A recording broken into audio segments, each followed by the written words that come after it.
আমসত্ত্ব খেতে কার না ভালো লাগে, আমার তো সেই ভালো লাগে। তার জন্য আমি এই যে আমসত্ত্ব তৈরি করলাম, এগুলো আমি ছাদে শুকাচ্ছি। তো কিভাবে তৈরি করলাম একটু একটু তোমাদের সাথে শেয়ার করি। প্রথমে আমি আমগুলো ছুলে পরিষ্কার করে ধুয়ে নিচ্ছি, তারপরে সিদ্ধ করেছি। সেই ভিডিওটা আমি আসলে করেছিলাম বাট হারিয়ে গেছে, ডিলেট হয়ে গেছে। তারপরে এগুলো সুন্দর করে নরম করে সিদ্ধ করে নিয়েছি। এদিকে পাঁচফোড়নের মশলা যা আছে সব কিছু টেলে নিয়েছি। এইদিকে হচ্ছে আমার মেয়ে পাঁচফোড়ন কি জানি এই যে আমসত্ত্বটাকে চালন দিয়ে একটু ডলে ডলে মিক্স করে নিচ্ছে, মানে ছেঁকে নিচ্ছে। আর ওইদিকে হচ্ছে যে পাঁচফোড়নের মশলাটা আমি ব্লেন্ডার করে নিয়েছি। তো এই আমসত্ত্বটা পুরো মিক্সচারটা আমি এই চালনটা দিয়ে তারপরে সুন্দর করে এটা থেকে আঁশ ছাড়া, মানে যেই ঝোলটা সেটা বের করে নিচ্ছি।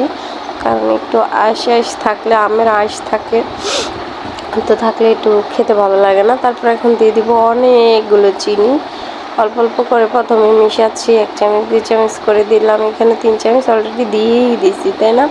কারণ একটু মিষ্টি হলে খেতে ভালো লাগে। তো এই যে অনেক চিনি দিয়ে দিলাম, দিয়ে এটাকে সুন্দর করে চামচের সাহায্যে নাড়াচাড়া করতেছি।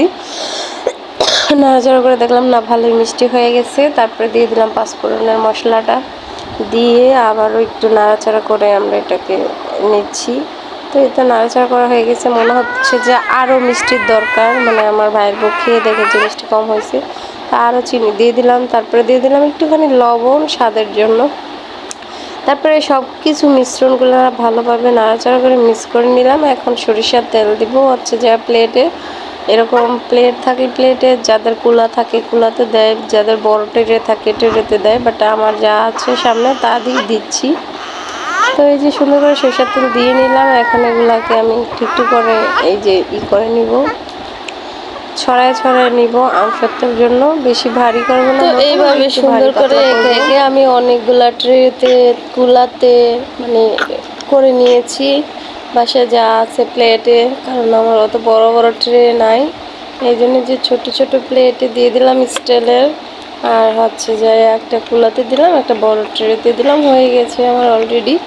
এখন এগুলো আমি ছাদে নিয়ে রোদে দিয়ে আসলাম। আর এইদিকে খালি কান্নাকানি করে, খালি কান্নাকাটি করে।